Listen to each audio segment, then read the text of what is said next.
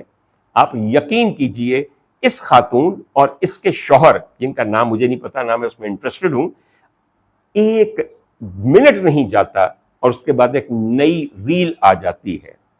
یہ لوگ آپ کو اس طرح ایکسپلائٹ کر رہے ہیں کہ میں بیان نہیں کرتا۔ ان کے پاس وہ گولڈن فارمولا ہے کہ ہر وقت ہمیں ویوز کیسے ملیں اور ویوز کے بعد ہمیں پیسے کیسے ملیں۔ اپنی تمام ڈرٹی لنن، ایک وہ کہا جاتا ہے he is washing his dirty linen in public, بات صرف وہی ہے۔ اندرون خانہ گھریلو باتیں، ناچاکیاں، میاں بیوی کے بیڈ روم کی باتیں، سسرال والوں کے ساتھ ایک بہو کے تعلقات، جٹھانی کی باتیں، دیورانی کی باتیں، نندوئی کی باتیں، نند کی باتیں، سسر کی باتیں، ساس کی باتیں، جیٹھ کی باتیں، دیور کی باتیں، میاں کی گرل فرینڈز کی باتیں، ان کی تمام ڈیٹیلز ہر وقت لا کے بما گالیوں کے، بما مسالے دار غلیظ تفصیلات کے آپ کے سامنے سوشل میڈیا پہ پیش کی جاتی ہیں، اور آپ مزے سے چسکے لے لے کے سنتے ہیں۔ کوئی پوڈ کاسٹر، کوئی یوٹیوبر ایسا نہیں ہے جو اس وقت ان کا انٹرویو نہ لے، ان کو آنسو نہ رلائے، ان کو پھر تھپکیاں نہ دے، چپ کر جاؤ، کوئی بات نہیں، اچھا یہ بتاؤ کہ تمہارے ساتھ کیا ہوا، شادی کے تیسرے دن تمہیں کس چیز کے ساتھ کہاں کہاں مارا گیا، کہاں کہاں نشان پڑے، کتنے نیل پڑے، کتنے زخم آئے، اور اس کے بعد کیا ہوا۔ واہ خواتین و حضرات، میں اس کے بارے میں اس لیے بات کر رہا ہوں، ایک تو آپ مجھے یہ کہیں گے کہ ڈاکٹر عمر تم بھی تو یہی بات کر رہے ہو، میں اس لیے یہ بات کر رہا ہوں کہ یہ تمام باتیں جو آپ کے سوشل میڈیا پہ، ڈیجیٹل میڈیا پہ ہیں، کیا یہ قابل گرفت نہیں ہے؟ کیا یہ مجرب اخلاق نہیں ہے؟ کہاں ہے وہ وطن عزیز کے بچوں کے پرورش کرنے والے بھینسے؟ کہاں ہے وہ جو اخلاقیات کے ٹھیکیدار تھے؟ ان کو نظر نہیں آ رہا، ان کے اداروں کو نظر نہیں آ رہا کہ یہ تمام باتیں وطن عزیز کی معصوم لڑکیوں کے کردار کو کیا کریں گی، ان کے اخلاق کو کیا کریں گی، ان کو کیا سبق دے رہی ہیں کہ اپنے گھر کی باتیں لا لا کے مرچ مسالہ لگا کے ہر یوٹیوبر کے ساتھ بیٹھ کے سامنے بیان کرو، بڑے ویوز ملتے ہیں، بڑی شہرت ملتی ہے، بڑا پیسہ ملتا ہے۔ بھائی واہ! ہاں، اگر کوئی شخص ایسی بات کرے کہ جو سچ ہو اور آپ کے اس نظام پہ چوٹ کرتی ہو تو آپ فوراً اس کی گردن کو پکڑ لیتے ہیں، مگر یہ باتیں ایسی عمدہ ہضم ہو رہی ہیں بلکہ آپ کے اپنے گھروں میں دیکھی جا رہی ہوں گی۔ ان تمام اداروں کے خاندان دیکھ رہے ہوں گے جن کا مقصد آوازوں کو خاموش کرانا ہے، یا اخلاقیات کو بلند کرنا ہے، یا سو کالڈ سائبر کرائم کو کرب کرنا ہے۔ کیا یہ سائبر کرائم نہیں ہے؟ خواتین و حضرات، یہ خاتون جو یہ سارا قصہ لا کے اور ان کے شوہر جو ہر تفصیل لا کے میڈیا کے سامنے پیش کر رہے ہیں، کیا اس سے کوئی بگاڑ پیدا نہیں ہوگا؟ کیا یہ اب جو پبلک ڈومین میں اپنی ساری پرائیویٹ زندگی لے آئے ہیں، ایک میاں بیوی کی وہ تمام ڈیٹیلز لے آئے ہیں کہ تمہارا یوٹرس ہے کہ نہیں ہے، تمہارے بچے کتنے ہوتے ہیں کہ نہیں ہو سکتے، تمہاری بہن کے کتنے شوہر ہیں، ہر شوہر سے کتنے بچے نشانی کے طور پہ موجود ہیں، تم اپنی بھابھی کے ساتھ بند کمرے میں دروازہ بند کر کے کیا کر رہے تھے؟ خواتین و حضرات، یہ ساری چیزیں جب آئیں گی اور ان کے اوپر اگر کوئی مجھ جیسا غریب ایک پبلک کامنٹ کرے گا تو آپ کہیں گے دیکھا پھڑ مینوں، یہ ہوتا کون ہے میری زندگی پہ کامنٹ کرنے والا؟ تم ہوتے ہو اپنی زندگی کو پبلک ایشو بنانے والے، تم ہوتی ہو اپنی زندگی کو پبلک تماشا بنانے والے، پبلک سپیکٹیکل بنانے والے۔ تو جب آپ اپنی زندگی کی ہر تفصیل اپنے شوہر کے ساتھ، اپنے تعلقات، اپنے سسرال کے ساتھ آپ کے تعلقات، اپنے ہر خاندان کے فرد کی، گرل فرینڈز کی، بوائے فرینڈز کی تفصیلات لے کر پبلک ڈومین میں آ جاتی ہیں، تو پھر کیا پبلک کو پبلک ڈومین میں آپ کے بارے میں کوئی کامنٹ یا کوئی مشورہ دینے کا کوئی حق نہیں ہے؟ یہی مقدمہ مجھ پہ بنایا گیا تھا کہ ڈاکٹر عمر عادل ہوتا کون ہے۔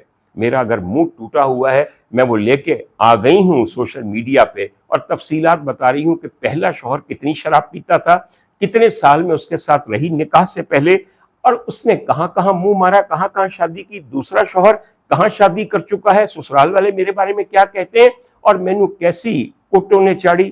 اس کے بعد پبلک ڈومین میں یہ سب کچھ لا کے اپنی ڈرٹی لنن دھونے کے بعد ڈاکٹر عمر عادل کون ہوتا ہے؟ نہ وہ ایک ڈاکٹر ہوتا ہے, نہ وہ کوئی مشورہ دینے والا ہوتا ہے. مشورے پہ مجھے یاد آیا, کچھ دن پہلے میرا ایک پوڈ کاسٹ کر رہے تھے ایک صاحب, بڑے بھلے سے آدمی ہیں, خیر جتنے بھلے ہوتے ہیں یوٹیوبرز, ان کا نام ہے عبدالحی. عبدالحی صاحب نے کہا کہ ڈاکٹر صاحب اگر آپ نے مشورہ دینا تھا تو آپ انہیں اپنے پرائیویٹ کلینک میں مشورہ دیتے. میں نے کہا عبدالحی, میں مشورہ پرائیویٹ کلینک میں تب دیتا جب یہ مسئلہ وہ آ کے میرے ساتھ پرائیویٹ کنسلٹیشن میں آ کے ڈسکس کرتی. جب ایک چیز پوری کی پوری سوشل میڈیا پہ ایک جگہ نہیں 11 جگہ موجود ہے, تو مشورہ اگر دینا ہے ایک ایسی چیز پہ جو پبلک ڈومین میں ہے تو وہ بھی پبلکلی دینا ہے. یہ کیا تفاوت ہے آپ کہ وہاں کہیں آپ دنیا کے سامنے, لیکن سرگوشی آپ کے کان میں کی جائے؟ بس کر دیں. آپ لوگوں کے پاس سب اپنی اپنی ایک توجیحات ہیں دوسروں پہ الزام لگانے کے لیے, لیکن جدوں تاڑے سارے دی اپنی ذاتی پکڑ ہوندی ہے نا, اس لیے من جاندے ہو تسی ڈاکٹر عمر عادل غلط نہیں سی کہندا. آج کل میں آپ جانتے ہیں کہ ریحان طارق صاحب بھی باہر آ رہے ہیں, اور میں نے ان سے جیل میں جا کے صرف ایک بات کہی تھی, ریحان طارق اب میں آپ کی پوڈ کاسٹ میں آؤں گا, اب جب کہ تمہارا اور میرا درد مشترک ہے, اب مجھے بتانا نہیں پڑے گا کہ کیا ہوتا ہے, اب تم میرے ہم آواز اور دم ساز بن کے بتاؤ گے کہ کیا ہوتا ہے اور حقیقت کیا ہے. تو خواتین و حضرات, میں صرف یہ کہنا چاہتا ہوں کہ جتنی اخلاق سے گری ہوئی باتیں یہ خاتون, ان کے شوہر اور دیگر لوگ اس وقت اس معاشرے میں پھیلا رہے ہیں, میرے خیال میں یہ بہت کچھ ہمیں اپنے بارے میں بتاتا ہے. ہم کہاں پہنچ گئے؟ ہم ایک ڈرامے کے شوقین لوگ ہیں. وہ ڈرامہ آپ کے کسی ٹیلی ویژن کے چینل پہ چلے جس میں بہویں بتائیں کہ کس کا کس کے ساتھ افیئر ہے, سسر جو ہے وہ سالی کے ساتھ لگا ہوا ہے, اور جو ساس ہے وہ کس کے ساتھ لگی ہوئی ہے, اور تھپڑ کتنے پڑ رہے ہیں, اور جوتیاں کتنی پڑ رہی ہیں, اور طلاقیں کتنی ہو رہی ہیں. آپ کو تو اس خاتون نے اصل لائف میں اپنا ڈرامہ پیش کر دیا ہے. کون سی ایسی تفصیل ہے جس کے مزے آپ نے نہیں لیے؟ ارے آپ انہیں انفلوئنسر کہتے ہیں, موٹیویشنل سپیکر کہتے ہیں, سائیکالوجسٹ کہتے ہیں, اور ایک ٹوٹل جاہل عورت کو سوشل میڈیا کے لوگوں نے یہ ساری کوالیفیکیشنز دی ہیں. کسی یونیورسٹی یا درسگاہ نے نہیں دی. یہ میں چیلنج کر کے کہہ رہا ہوں. دوسری بات یہ ہے, میں نے شادی کی, غرارہ کتنے کا پہنا, کس رنگ کا پہنا, یہ جو زیور ہے یہ کتنے سیر سونے کا ہے, اور یہ کتنے کروڑ روپوں کا آیا ہے, یہ سب دیکھیے, مہندی کے کپڑے, یہ فلانے.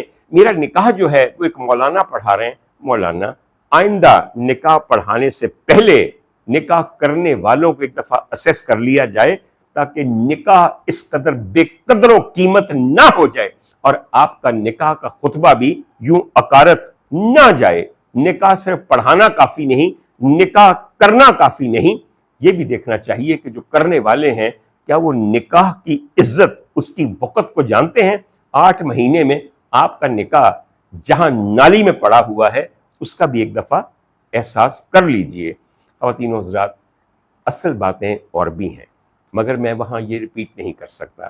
ان کے شوہر نے جو ان کو گالیاں دیں, جو ان کے تئیں بالکل صحیح ہیں, اور انہوں نے کہتے ہیں کہ میں نے دی, اگر میں اس گالیوں کے پورے مجموعے کے ایک عشر اشیر کے طور پہ کسی کو دوں تو پیکا ایکٹ کی تلوار میرے اوپر لٹکے گی نہیں, میری گردن اڑا کے رکھ دے گی. کیسی کیسی دفعات کسی بھی پاکستانی پہ لگیں گی. وہ خدا کا واسطہ ہے, جو قانون یونیفارم نہیں ہوتا, جو ہر ایک کے لیے نہیں ہوتا, وہ قانون نہیں ہوتا, وہ ہتھیار ہوتا ہے, اور ہتھیار کبھی بھی انصاف نہیں دلاتے. یہ یاد رکھیے گا. خواتین و حضرات, ایک بات آپ کو اور بتاؤں, دنیا میں کیا ہو رہا ہے اس کی ہمیں کوئی فکر نہیں ہے. ہم بچپن سے ہر مسجد کے خطبے میں, جمعے میں, عید میں, آئیے ہم تمام مقبوضہ علاقوں کے مسلمانوں کے لیے دعا کریں. ایک مقبوضہ کشمیر کے مسلمانوں کے لیے 78 سال سے ہم خطبات جمعہ و عیدین پہ دعا کر رہے ہیں. ایک ہم فلسطین کے مظلوم عوام کے لیے دعا کر رہے تھے. دعاؤں کا ثمر دیکھ لیجئے.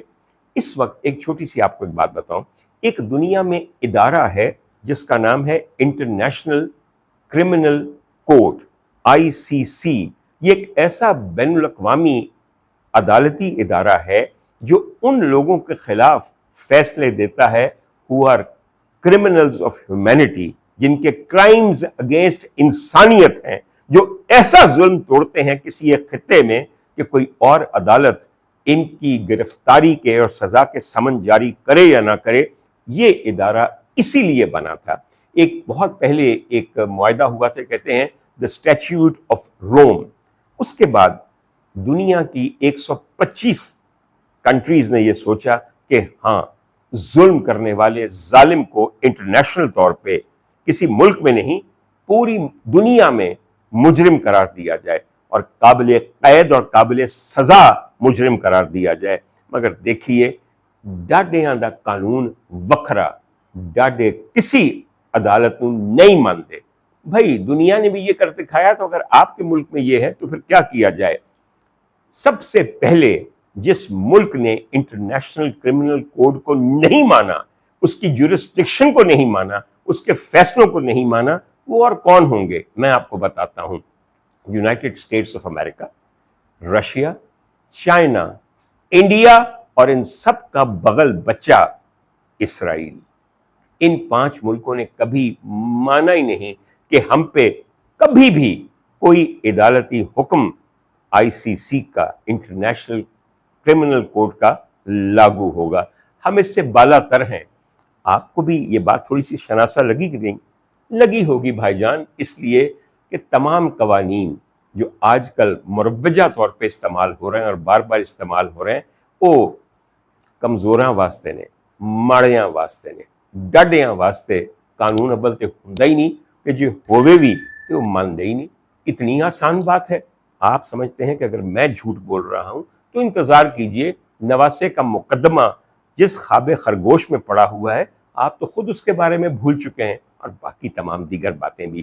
خواتین و حضرات، ایک فیصلہ کیا تھا تقریباً 2024 میں انٹرنیشنل کرمنل کورٹ کے ججز نے۔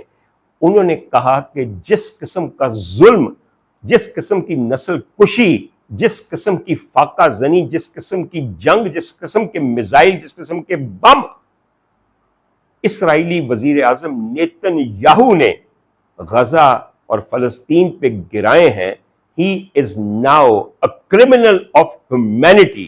وہ ایک درندہ بھیڑیا افریت ایسا ہے کہ وہ انسانیت کا مجرم ہے۔ انسانیت سوز مظالم اس نے قوم پہ کیے ہیں، لہٰذا ہم سمن جاری کر رہے ہیں کہ اسے گرفتار کیا جائے۔ یہ آج سے 2 سال پہلے ہوا تھا۔ پاکستانیوں نے کبھی سنا ہی نہیں ہوگا کہ ایسی بھی کوئی بات ہوئی۔ یہ سمن جاری کرنے کے بعد امریکہ نے سینکشنز لگا دی ان تمام ججز پہ جو بیٹھتے انٹرنیشنل کرمنل کورٹ میں ہیں، کہ نہ وہ اپنا کوئی کریڈٹ کارڈ یا ڈیبٹ کارڈ استعمال کر سکتے ہیں، نہ ٹریول کر سکتے ہیں، نہ ہی وہ کہیں پہ کوئی ہوٹل کی بکنگ کرا سکتے ہیں۔ یعنی کہ ان کے لیے یہ جو سب کچھ آن لائن ہوتا ہے وہ ہمیشہ کے لیے ختم کر دیا گیا۔ یہ فیصلہ اتنا عمدہ انسانیت دوست فیصلہ جو ان ججز نے دیا، امریکہ کا ان کے ساتھ یہ سلوک تھا، اور تب سے لے کر اب تک امریکہ یہ کوشش کر رہا ہے کہ اس انٹرنیشنل کورٹ آف کرائم کو ہمیشہ کے لیے ختم ہی کر دیا جائے، اسے اپاہج کر دیا جائے، اس کی زبان بند کر دی جائے اور اس کے جسم کے ٹکڑے ٹکڑے کر دیے جائیں۔ 125 ممالک اس کے ساتھ متفق ہیں، مگر سپر پاور تو پھر سپر پاور ہوتی ہے۔ خواتین و حضرات، اس سمن کی پھر سے یاد دہانی ہمیں کس نے کروائی ہے؟ میں آپ کو بتاتا ہوں، نہیں، کسی پاکستانی نے نہیں، کسی اسلامی ملک میں رہنے والے کسی لیڈر نے نہیں۔ نیتن یاہو کو مجرم، انسانیت کے مجرم کے بارے میں جو آپ کی ایک عدالت نے، ایک انٹرنیشنل عدالت نے سمن جاری کیا تھا اس کے اریسٹ کے لیے، اس کی یاد دہانی ابھی کچھ دن پہلے نیو یارک کے میئر زہران ممدانی نے کروائی ہے۔ زہران ممدانی نے ایک تفصیل پیغام ریکارڈ کروایا ہے جس میں اس نے گنوائے ہیں کہ میں نیتن یاہو کو اور اس پہ لگائے گئے الزامات کو اور ان الزامات کی وجہ سے اس پہ جاری کردہ ICC کے سمن کو کتنا اہم سمجھتا ہوں، اہم سمجھنے کے باوجود میرے پاس کوئی لیگل رائٹ نہیں ہے کہ اگر وہ نیو یارک آئے تو میں اسے گرفتار کر سکوں، کیونکہ اس کے گرفتاری کے وارنٹ نکلے ہوئے ہیں۔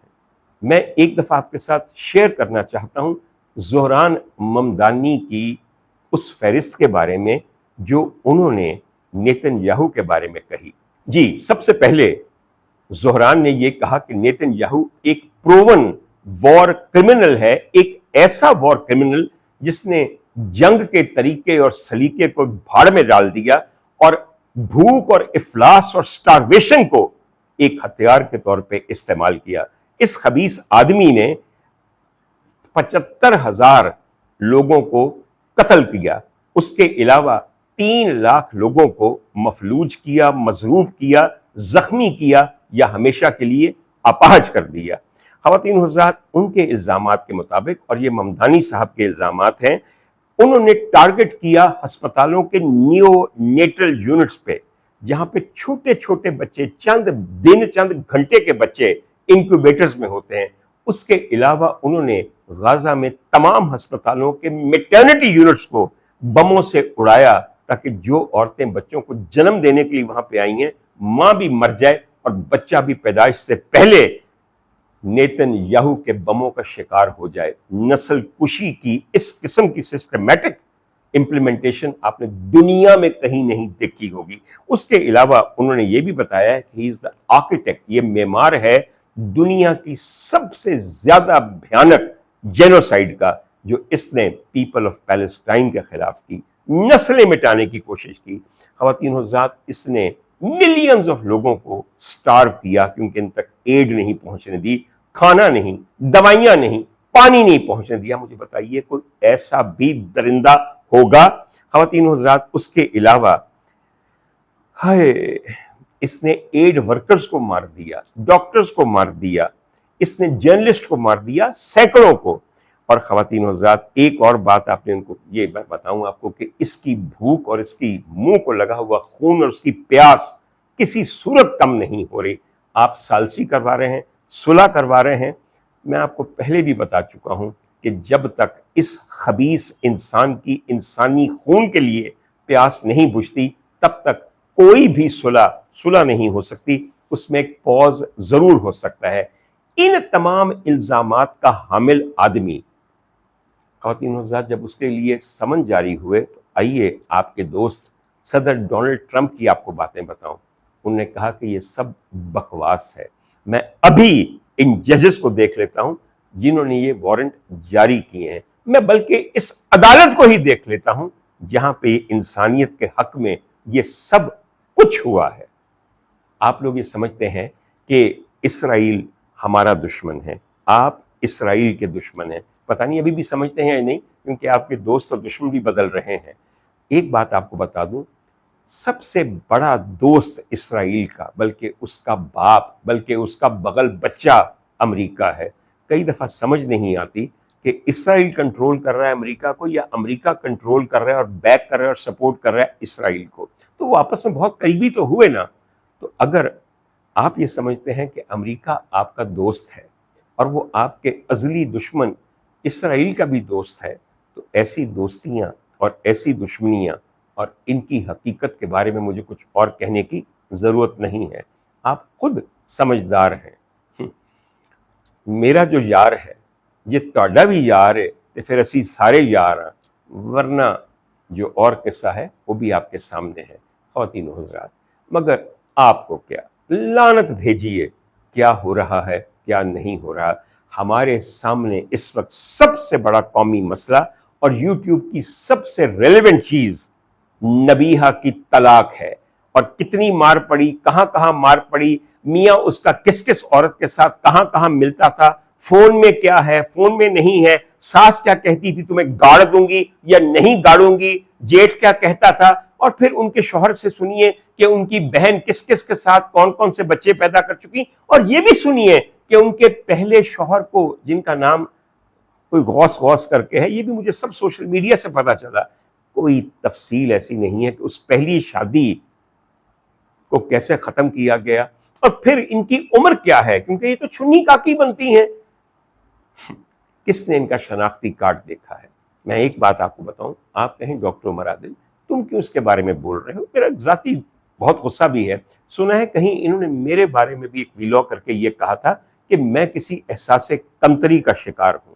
بی بی، جس چیز کا تم شکار ہو نا، اس میں احساس کمتری برتری آتی نہیں ہے. ان بیماریوں کا نام کچھ اور ہے، اور تمہارے کیس میں تم ایک لا علاج مریضہ ہو ان بیماریوں کی، مگر تم اس معاشرے کی فیورٹ میڈیا پرسنالٹی ہو. تمہاری ہر چیز، ہر ضرب، ہر ڈکار، ہر چھینک کے اوپر یہ لوگ اپنے کان دھرتے ہیں اور آنکھیں سیکھتے ہیں. تو خوش رہو، مگر ایک بات بتاؤں، بڑی زیادتی ہے. میں لیکن مدد کے لیے پکارنے لگا ہوں. فضا علی کہاں ہو تم؟ فضا علی کہاں ہو تم؟ کہاں چلی گئی چھوڑ کے اس لڑکی کو؟ جانتی نہیں فضا علی کہ اس کا گھر اجڑ رہا ہے، یہ برباد ہو رہی ہے، بھائی جان اسے طلاق دے چکے ہیں. فضا علی تم کہاں چلی گئی؟ تم نہ جانے کس جہاں میں کھو گئی، اور یہ بیچاری اس دنیا میں تنہا رہ گئی. اگر تم نہیں آؤ گی، ہائے اسے کون بچائے گا؟ بھائی جان کو کون سیدھا کرے گا؟ کون پکارے گا؟ تمہارے پروگرام اگر بند ہو گئے تو بتاؤ کن عدالتوں میں تم انصاف دلاؤ گی اس کو؟ اور وہ جو تمہارے بغل بچے، وہ ڈاکٹر صاحب اور تمہارے دیگر دوست تھے، کیونکہ وہ بھی بکھر گئے ہیں، تو یقین کرو یہ پورا سپورٹ سسٹم تمہاری شادی کی وجہ سے اور تمہاری انگلینڈ میں سکونت کی وجہ سے تباہ ہو گیا ہے.